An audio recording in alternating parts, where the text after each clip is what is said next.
What's up, traders? So today we're going to talk about a few of my top stocks to buy in the month of April. Now, my name is Rashad. I am a full-time options trader and I bring in the bulk of my income via the stock market. But before we begin, go ahead and smash that like button, and do remember that this is not financial advice, nor is it a recommendation to buy, sell, or hold any equities or options contracts. All trading comes with risk and results may vary. Now, while I typically start with a word from God that has to do with money, wealth building, or business, I am recording this video on Good Friday. And so due to the greatest event that has ever happened in human history, I'm going to share a verse about it, Isaiah 53:5. It says, "But he was pierced for our transgressions, he was crushed for our iniquities. The punishment that brought us peace was on him, and by his wounds we are healed." And amen to that. I hope that blesses somebody out there. And let me share a few people within the community who are receiving blessings. So first off, we have TME, who brought in $1,500 for the day with our 0DTE day trading. And we have Tyler here, who says, "Despite all of the March turmoil and a little conservatism as a result, I had a great month. April is already off to a great start with $2,186 for the day. Let's go." And we can see that even though he only traded probably on half of the days in March, he still pulled in $6,000. And this was during a month that we all know was very bad for the market. So shout out to you, Tyler. And then Carlos says, "My kind of day. Thanks, Rashad." And we can see that he pulled in nearly $3,000 for the day. And again, this was with our 0-day trading. But whether you are a busy professional or you are somebody who has a little bit more time to do day trading, we have something for you. Come join us in the Trader Freedom community. You'll get all of my trades, full access to the course, full access to the community, and access to ask me questions at any given time. And so if trading to freedom is something that you're looking to do in 2026, there's still time. Come join us. We'll see you on the inside. But with that, let's get down to business. Now, stock number one is Palo Alto Networks. Now, Palo Alto is a cybersecurity company, and they have had quite a downturn in their stock price over the last few months, just like any other company that kind of deals with software or cybersecurity. And so we can see right here that it's gone from about 220-ish back in October, and then it fell all the way down from 220 to about 140. In February, kind of bounced off of that, and then came down in that area again and then bounced back up. Now, they are not alone in this. If we look at IGV, the ETF IGV includes many of the software names, the big software names, and they have had quite the sell-off due to fears of AI replacing their business. And so you can see here, collectively, the entire sector has gone down quite a bit. All right. This ETF topped at about $117 back in September of last year, and now it's down around 80. And it seems like with every single AI development, people seem to believe that AI is just going to replace entire businesses. And while that may be true for a few, most of the big names are going to do just fine and continue to flourish. But here is a huge reason why I believe that Palo Alto could be a timely buy in April. Not only is it bouncing off of some technical support levels, which we'll talk about here in just a second, I love it when a CEO puts his money where his mouth is. And if we come here, we can see that the CEO of the company, Nikesh Arora, I hope I'm not mispronouncing that name, but just on March 27th, he purchased 68,085 shares at a price of $146 for nearly $10 million total. And to put it into layman's terms, this is the CEO saying, basically, hey, y'all are a bunch of idiots. He's saying, y'all have sold off our stock. Our company is doing amazing. We are extremely undervalued. And so I'm going to put my money where my mouth is, and I'm going to make a ton of money off of this because y'all are being too irrational when it comes to these AI fears. And he clearly believes that this is a good opportunity because this is the first time that he's bought shares on the open market since 2019. And so it's been almost 7 years. And this was the largest purchase that he's made at one time since 2018. All right. And so this is part of the reason that it bounced so quickly off of these lows right here, because he bought his shares right down here at 146 and now it's bounced up to 163. And if we take a look at their latest earnings report, we can see that they grew revenue by 15%. All right. So it's not like they're seeing some slowdown because of AI. They're continuously growing at a double-digit clip every single year. And so they've shown no signs of slowing down. And all of the big AI names have said over and over and over again that AI is not going to replace these software names. It is going to work in tandem with. And so that is good to see. And if we take a look at analyst targets, we can see it's currently, of course, at 163, but the mean target for analysts is $208 as we speak, with some analysts have it as a high of 265 and a low of 114, but the one that I paid most attention to is 208, the mean target. All right, and out of 52 different analysts covering the stock, they collectively have it as a strong buy. Now, looking at the technicals, we can see that this level of about 140 to 145 has continuously been a level of support. All right, going all the way back to a year ago, during the tariff crash, it came down to that level, then bounced up for quite some time, and then recently, because of the AI fears, it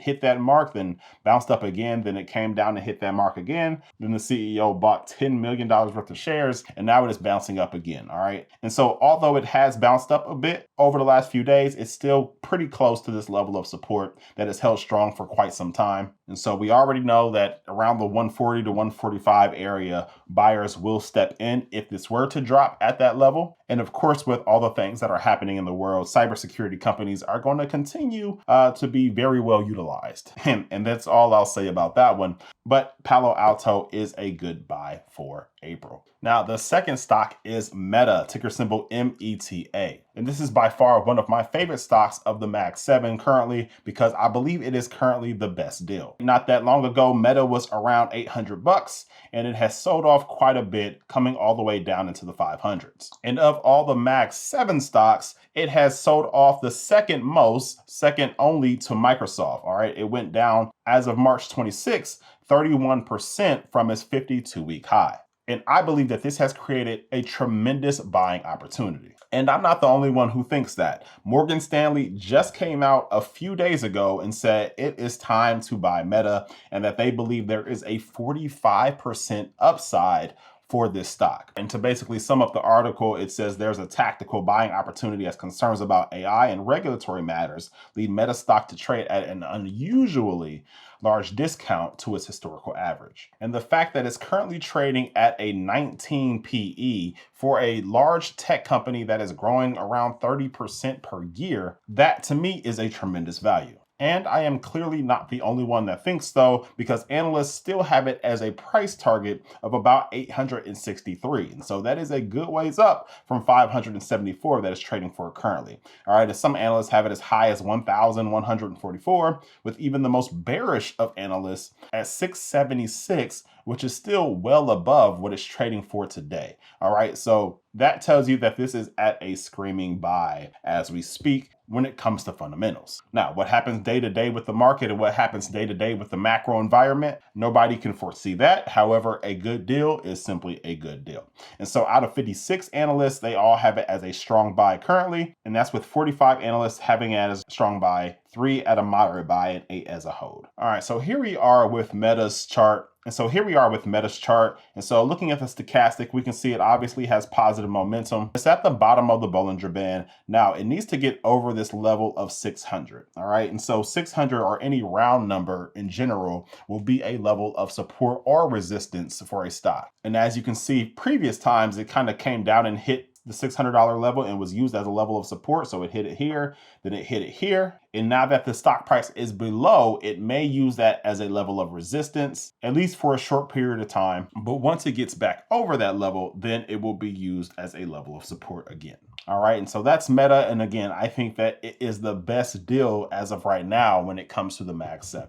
And the third stock is Amazon, ticker symbol AMZN. Now, Amazon is currently at $209, and we can see it went as high as $260 back in November, and now it has traded off quite a bit, coming down to the $200 level. Now, it's a $2.2 trillion company with a PE of about 29. Now, this stock specifically started to sell off because of their huge AI spend. They are spending more on AI than any other company in the world. However, like I've said in the past, I do think that they have the most to gain from AI automation. And the reason for that is at some point in time, just as recently as last year, they had the most employees of any company in the world, literally having over 1 million. And so they're doing all of this AI spin, of course, to try to replace some of those employees with AI robots, which of course I'm not a fan of, but that is just reality in today's time. But because they have pretty much the highest revenue of any company in the world, they just had $190 billion revenue quarter just last quarter. And so it is very likely that they will be the first company in the world to have over $200 billion in revenue in a single quarter. However, their margins are pretty slim because they have a lot of expenses. And of course, their employees are a huge part of their expense. So if they are able to reduce the amount that they're spending, this will drastically increase their profit margins, which will increase their stock price over time, as every investment is the present value of all future cash flow. Now, if we look at the chart here, it has a very, very, very clear level of support at the $200 mark. All right, it's been bouncing off of this level since last May. All right, it hit it then, bounced up for quite some time, came down, hit it in February of this year, and then it came down and tested it again just a few days ago. And so there are clearly buyers there ready to step in at that $200 mark. Now, remember what I said, those are nice round numbers, will always be levels of support or resistance, especially psychological. All right, so there's just people on the sidelines saying, hey, if Amazon drops down to $200, then I am buying. All right, and so that is the strongest level of support. And even if it were to drop down lower than that for quite some time, then it has more levels of support at 190 and then another one at 180. Now, looking at analyst targets, we can see the mean target is $285. All right, so analysts see a pretty decent amount of an uptick from here, with some people having it as high as 360, and the lowest, the most bearish of analysts have it at 175, which it's not too far from that now. All right, and so that is a good thing to see. 58 analysts covering it, and they all have it as a strong buy, 49 strong buys, 6 moderate buys, and 3 holds. And looking at the gamma exposure, it looks like this stock has finally gone back into the positive gamma territory. Now, if you're not familiar with gamma exposure, it can kind of show you where market makers may need to hedge their positions. But in short, when a stock is in positive gamma territory, market makers will buy when the stock goes down and they will sell as the stock goes up, which kind of gives it some stability. But in a negative gamma territory down here, what they would do is they would sell as the stock is already going down,